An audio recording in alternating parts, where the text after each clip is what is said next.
প্রশ্ন বিচিত্রা চ্যানেলে তোমাদের সকলকে স্বাগতম জানাই। আশা করি তোমরা সকলে ভালো আছো। আজকে এই ভিডিওর মাধ্যমে আমরা পড়ব ক্লাস 7-এর রয় মার্টিন, পেজ নম্বর হচ্ছে 169। পেজ নম্বর 169 দেখো, প্রশ্নপত্র হচ্ছে 6 নম্বর। 6 নম্বর প্রশ্নপত্র দেখো, একের দাগে এগুলো কি বলছে? বলছে সঠিক উত্তরটি নির্বাচন করো। একেরটা A square B square C square পরস্পর ক্রমিক সমানুপাতি হলে বি সমান কত? তাহলে দেখো, একের দাগের একেরটা কি বলেছে? এ স্কোয়ার বি স্কোয়ার আর সি স্কোয়ার এরা হচ্ছে ক্রমিক সমানুপাতি। ক্রমিক সমানুপাতি যদি ক্রমিক সমানুপাতি হয় তার শর্ত হচ্ছে a square by b square, মানে এইটা বাই এইটা সমান b square by c square, এটা হবে। এটা হচ্ছে ক্রমিক সমানুপাতি, মানে প্রথমটা বাই দ্বিতীয়টা সমান দ্বিতীয়টা বাই তৃতীয়টা, আবার একটা যদি থাকে তার তৃতীয় বাই চতুর্থ, এইভাবে কন্টিনিউ করবে। তো আমাকে এখানে বি এর মান বার করতে বলেছে, তাহলে B square B to the power 4, ঠিক আছে? বি টু দি পাওয়ার 4 সমান হয়ে যাচ্ছে, বা আমি যদি এখানে করি বি স্কোয়ার তার স্কোয়ার করতে পারি, যেহেতু দুটো গুণ হচ্ছে, সমান এ স্কোয়ার সি স্কোয়ার। ওকে, বা বি স্কোয়ার সমান যদি আমি নিই তাহলে কি হবে? Root over a square C square. আমি পজিটিভ মানটাই নিচ্ছি, তাহলে কি হবে? এসি হয়ে গেল। আবার বি সমান কত হয়ে যাবে? Root over of AC. তাহলে বি এর মান হয়ে গেল রুট ওভার এসি। তো এখানে অপশন হয়ে গেল এ এর অপশনটা। এবার দুইয়েরটা বলছে প্রদত্ত কোন ক্ষুদ্রতম ধনাত্মক পূর্ণ সংখ্যা দ্বারা ভাগ করলে 450/625 ভগ্নাংশটি একটি পূর্ণবর্গ ভগ্নাংশ হবে। 450/625 কত আছে? 450। 450/625। তো প্রথমত আমি 450কে ভাঙি, দেখো উৎপাদকে বিশ্লেষণ করি। 2 দিয়ে করলে 2 দুগুণে 4, 2 দুগুণে 4 5, 225। আবার 3 দিয়ে করলে 3 7 21, 3 5 15, 3 25 75, আবার 5 5 25। আর 625কে যদি ভাঙা যায় তাহলে কি হবে? 5 দিয়ে 125 হলো, আবার 5 দিয়ে করলে 5 25, আবার 5 দিয়ে করলে 5 5 25। এই তাহলে 2 গুণিত 3 গুণিত 3 গুণিত 5 গুণিত 5, আর নিচেরটা দেখো 5 গুণিত 5 গুণিত 5 গুণিত 5। তাহলে উপরে হচ্ছে দেখো 3 স্কোয়ার গুণিত 5 স্কোয়ার গুণিত 2, একটা 2 বাড়তে থাকছে ওপরে। আর নিচে দেখো 5 স্কোয়ার গুণিত 5 স্কোয়ার, নিচে দুটো 5 স্কোয়ার হচ্ছে। তো এখানে দেখো এই 2টা কিন্তু ওপরে একটা সিঙ্গেল থেকে যাচ্ছে, বাকিগুলো কিন্তু পূর্ণবর্গ সংখ্যা। 3 স্কোয়ার 5 স্কোয়ার সবই পূর্ণবর্গ সংখ্যা, শুধুমাত্র এক্সেপ্ট 2। তাহলে 2 দিয়ে যদি ভাগ করি তাহলে এই যে অবশিষ্ট যে অংশটা থাকছে সেটা পূর্ণবর্গ সংখ্যা হচ্ছে। তাহলে কি লিখবো? অতএব 450/625 কি 2 দ্বারা ভাগ করলে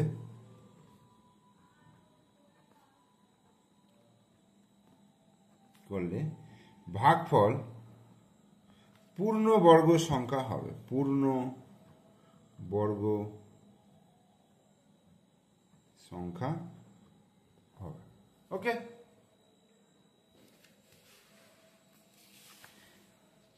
তাহলে এখানে উত্তরটা হয়ে গেল কত? 2। তাহলে অপশন হচ্ছে সি এর অপশন।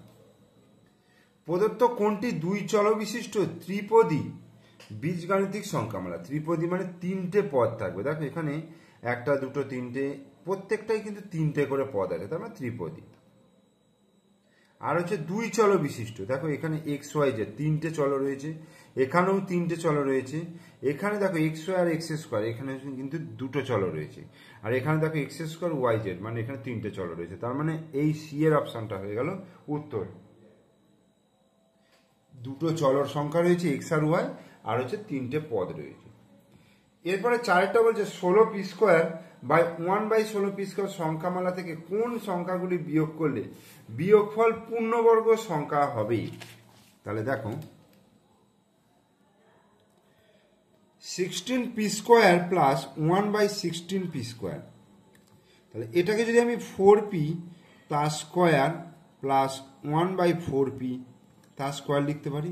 এবার দেখো a² প্লাস b² এর দুটো সূত্র রয়েছে। এই যে a² প্লাস b² এর দুটো সূত্র রয়েছে। একটা হচ্ছে a প্লাস বি তার স্কোয়ার -2ab হয়, আর a মাইনাস বি তার স্কোয়ার প্লাস 2ab।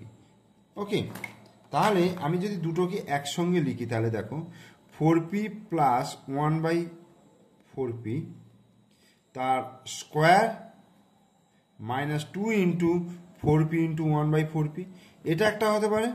আর একটা অর 4p মাইনাস 1/4p তার square plus 2 into 4p 1/4p। এবার দেখো 4p কেটে যাচ্ছে, 4p কেটে গেল, তাই -2 থাকছে, +2 থাকছে। যেহেতু -2 কত যোগ করতে হবে, এখানে বিয়োগ করার কথা বলেছে। দেখো কোন সংখ্যাগুলি বিয়োগ করলে, দেখো এটা থেকে যদি 2 বিয়োগ করি তাহলে কি হচ্ছে, 2 কেটে যাবে। আর এটা থেকে যদি -2 বিয়োগ করি, দেখো -2 বিয়োগ করলে মাইনাসে মাইনাসে +2 হয়ে যাবে, -2 কেটে যাচ্ছে। তার মানে উত্তরটা হয়ে যাবে +-2, এটা উত্তর হয়ে যাবে। ঠিক আছে, এই সি এর অপশন। এবার 5-এরটা দেখো কি বলছে, প্রদত্ত কোন জ্যামিতিক চিত্রে রৈখিক প্রতিসম রেখা নেই কিন্তু 2 মাত্রার ঘূর্ণন প্রতিসাম্য আছে। প্রদত্ত কোন জ্যামিতিক চিত্রে রৈখিক প্রতিসম রেখা নেই, রৈখিক প্রতিসম রেখা নেই কিন্তু 2 মাত্রার ঘূর্ণন প্রতিসাম্য আছে। দেখো এখানে অপশন দেওয়া আছে ট্র্যাপিজিয়াম। ট্র্যাপিজিয়াম কেমন দেখতে হয়, এরকম। এর দেখো এই প্রতিসম রেখা আছে।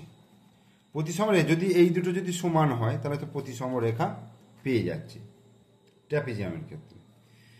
প্রতিসম রেখা নেই, সেই রকম আমাকে বার করতে হবে। তাহলে বর্গক্ষেত্রে এই প্রতিসম রেখা, এই প্রতিসম রেখা, এই রেখা, এই রেখা এর আছে, তাহলে আমার এটাও চিন্তা করার দরকার নেই।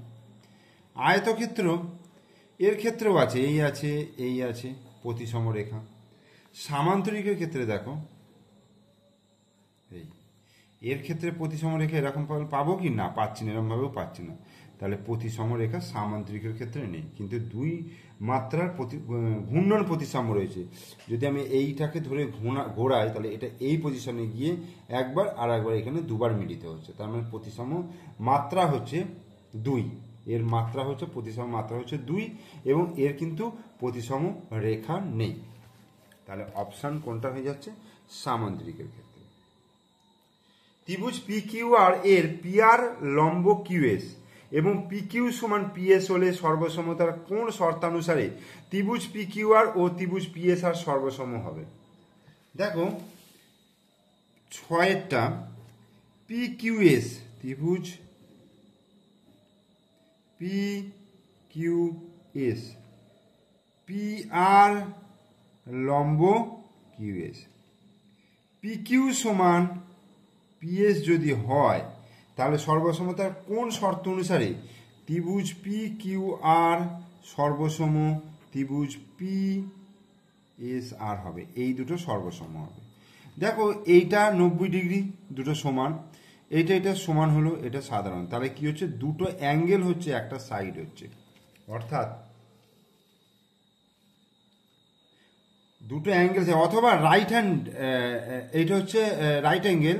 তাহলে আর, ঠিক আছে, আর কি হবে, HS, হাইপোটেনিয়াস মানে হচ্ছে অতিভুজ। দেখো এর বিপরীত বাহু অতিভুজ, এইটারও বিপরীত বাহু অতিভুজ, তার মানে RH হলো, আর এস হচ্ছে একটা বাহু, তাহলে RHSটা হয়ে যাবে। ঠিক আছে, RHS, তার মানে সি এর অপশন। 2-এর দাগে দেখো একটা বলছে 48.09 থেকে কোন দশমিক সংখ্যা বিয়োগ করলে বিয়োগফলের বর্গমূল 5.7 হবে। তাহলে প্রথমে কি করব, বিয়োগফলের বর্গমূল 5.7 হবে, মানে ব্যাক ক্যালকুলেশন করতে হবে, অর্থাৎ 5.7-এর বর্গ নির্ণয় করব, করে এটা থেকে বিয়োগ করব, এটা বিয়োগ করব, তাহলেই দেখো হয়ে যাবে। দেখো 2-এর দাগের 1-এরটা 5.7 এর বর্গ, এর বর্গ কত হবে, 5.7 তার স্কোয়ার, দ্যাট মিনস 5.7 গুণিত 5.7, তাহলে 5.7কে 5.7 দিয়ে গুণ করলে কত হবে? 7 7 49, 9 হাতে 4, 7 5 35, 36 হাতে 39, এই আবার 5 7 35 5 হাতে 3, 5 5 24 7 28, 9 9 5 14 4 হাতে 1, 3 আর 1 4 4 12 2 হাতে 1 2 3, 32.49, তাহলে 32.49 এটা হলো। এবার বলছে 48.09 থেকে কোন দশমিক সংখ্যা বিয়োগ করলে, তাহলে 48.09 থেকে আমি যদি 32.49 বিয়োগ করি তাহলে কত হচ্ছে? 9 0 6 দিতে হাতে 1 2 3 5 আর হচ্ছে 1, 15.60। এবার একটা জিনিস লক্ষ্য করো, আমি যদি 48.09 থেকে 15.60 বিয়োগ করি, বিয়োগ করলাম, বিয়োগ করে কোনটা এলো? 32.49, তার বর্গমূল কোনটা এলো? 5.7, তাহলে আমাদের যে প্রশ্নটা বলেছে তার সঙ্গে মিলে যাচ্ছে, ম্যাচ করে যাচ্ছে, তাহলে আমার উত্তরটা হয়ে গেল 15.60। তাহলে উত্তরটা লিখবো এখানে, দেখো, অতএব 48.09 থেকে 15.60 বিয়োগ করলে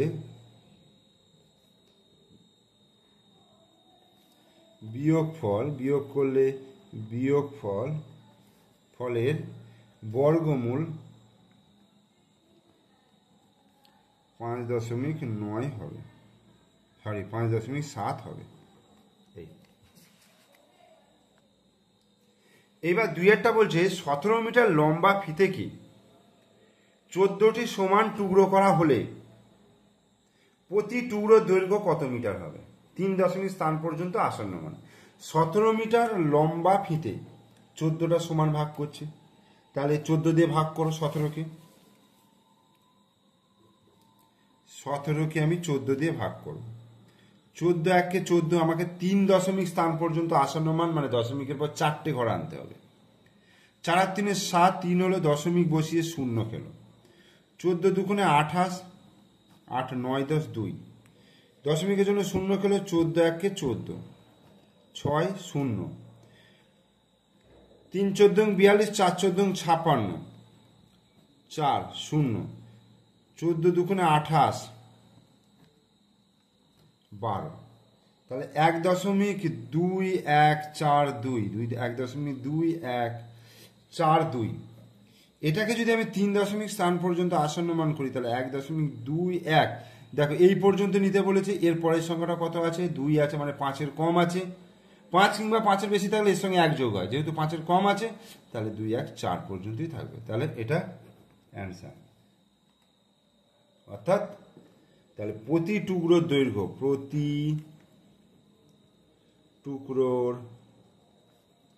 দৈর্ঘ্য সমান 1.214 মিটার, অ্যান্সার।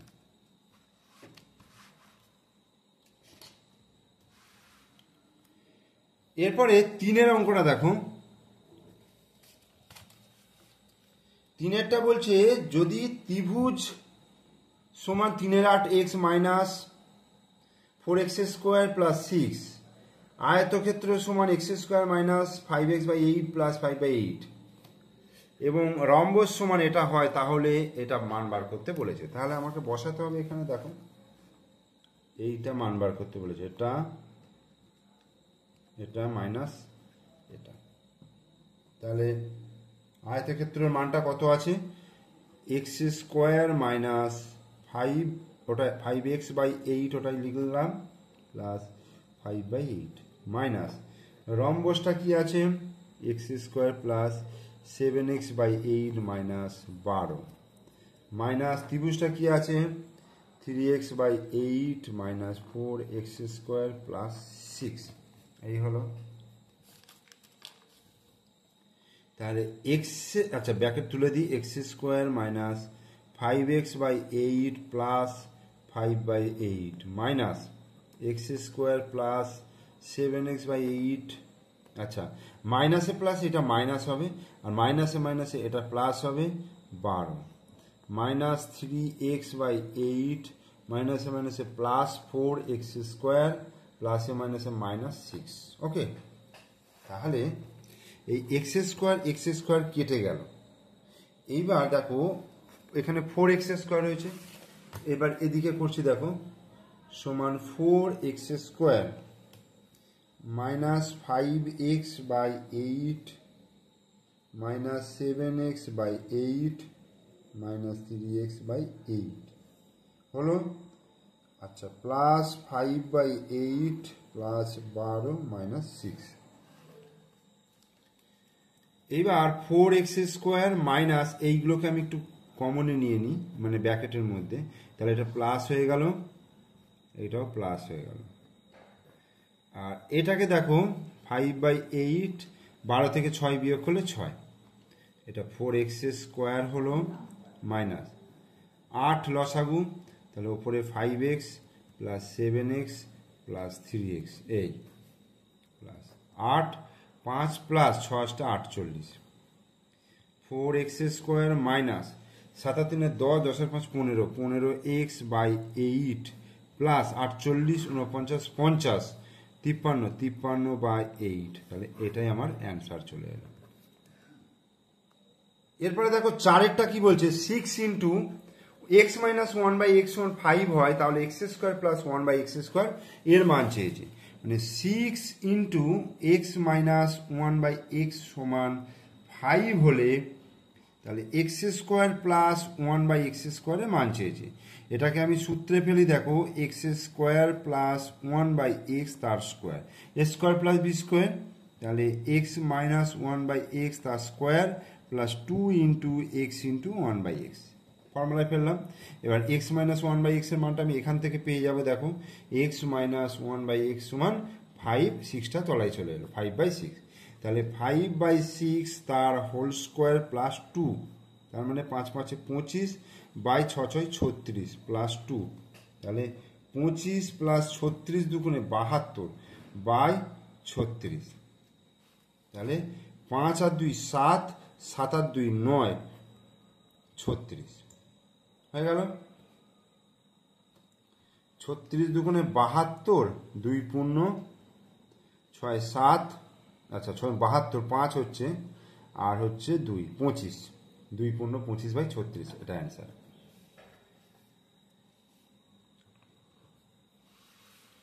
এরপর 5এর দাগের কি বলছে, কুব্জ ও অকুব্জ চতুর্ভুজের দুটি পার্থক্য লেখো। প্রথমত কুব্জ চতুর্ভুজ এবং অকুব্জ চতুর্ভুজ কাকে বলে? দেখো আমরা যে চতুর্ভুজগুলো সাধারণভাবে ইউজ করি, ধরো এই চতুর্ভুজটা একটা, ঠিক আছে, এর 4টে বাহু রয়েছে, 4টে বাহুর যে দুটো কর্ণ টানবো না, এই কর্ণগুলো হচ্ছে দেখো চতুর্ভুজটার ভেতরে আছে, তাহলে এটা হচ্ছে কুব্জ চতুর্ভুজ। আর অকুব্জ চতুর্ভুজ ধরো এই রকম, এর একটা কর্ণ এই হলো আর একটা কর্ণ দেখো বাইরে দিয়ে হলো, তাহলে এখানে একটা পার্থক্য পেয়ে যাচ্ছি যে কুব্জ চতুর্ভুজের ক্ষেত্রে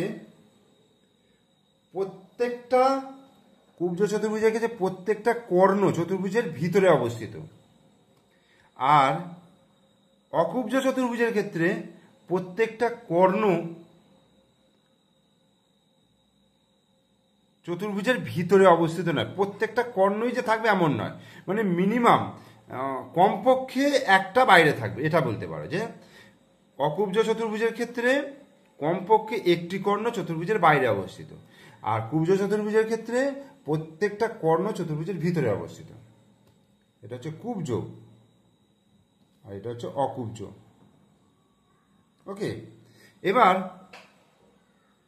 কুব্জ চতুর্ভুজের ক্ষেত্রে যে কোণগুলো হয়, প্রত্যেকটা কোণ কিন্তু 180 ডিগ্রি থেকে কম হবে, আর অকুব্জ চতুর্ভুজের ক্ষেত্রে একটা মানে কমপক্ষে একটি কোণ 180 ডিগ্রি অপেক্ষা বড় হবে। এটাই দুটো পার্থক্য। এরপর দেখো 6টা কি বলছে, প্রদত্ত চিত্রে এবি সমান্তরাল সিডি এবং ইএফ এদের ছেদক হলে এক্স এর মান কত হবে? কি বলছে, এবির সঙ্গে সিডি হচ্ছে সমান্তরাল আর ইএফ হচ্ছে ছেদক, এইটা 75 ডিগ্রি হলে এইটা কত হবে? দেখো আমি ছবি থেকেই করে দিচ্ছি, এটা 75 ডিগ্রি মানে এই কোণটা 75 ডিগ্রি, কারণ একান্তর কোণ, তো এই কোণের সঙ্গে এই কোণটা হচ্ছে একান্তর কোণ, জেড আকৃতি বিশিষ্ট কোণ একান্তর কোণ। তাহলে এটা 75, এটা 75, তাহলে এই কোণটার এই এক্স এর কোণটার মান হচ্ছে 180 ডিগ্রি। তাহলে 180 থেকে 75 বিয়োগ করলে 105 ডিগ্রি। তাহলে এখানে এক্স এর মান হয়ে গেল 105 ডিগ্রি। ত্রিভুজের মধ্যমা কাকে বলে চিত্র সহ লিখতে বলেছে। ত্রিভুজের মধ্যমা ধরো এই হচ্ছে একটা ত্রিভুজ, এবিসি হচ্ছে একটা ত্রিভুজ, ঠিক আছে। এবার ধরো ত্রিভুজের একটি শীর্ষবিন্দু থেকে তার বিপরীত বাহুর মধ্যবিন্দুর, এই যে বিপরীত বাহুর মধ্যবিন্দুর সংযোজক যে সরলরেখা, সেইটা কি বলা হচ্ছে মধ্যমা। এটা হচ্ছে মধ্যমা। তাহলে কি লিখবো আমরা, ডেফিনেশনটা কি লিখবো, যে কোনো ত্রিভুজের শীর্ষবিন্দু এবং তার বিপরীত বাহুর মধ্যবিন্দুর সংযোজক সরলরেখাকে বলা হচ্ছে মধ্যমা। এই হয়ে গেল। এবার 7টা বলছে একটি নির্দিষ্ট সামান্তরিক অঙ্কন করতে কমপক্ষে কি কি তথ্য দরকার। একটা ধরো সামান্তরিক এরকম আছে, এরকম, তাহলে সামান্তরিক অঙ্কন করার জন্য আমার দরকার হচ্ছে মিনিমাম এই যে সন্নিহিত দুটো বাহু দরকার আর তাদের অন্তর্ভুক্ত কোণ দরকার। তাহলে কিন্তু আমি একটা নির্দিষ্ট সামান্তরিক যেহেতু বলেছে, তাহলে সন্নিহিত বাহুর দৈর্ঘ্য, সন্নিহিত দুটি বাহুর দৈর্ঘ্য এবং তাদের অন্তর্ভুক্ত কোণের মান জানা থাকলে আমরা নির্দিষ্ট একটি সামান্তরিক অঙ্কন করতে পারবো।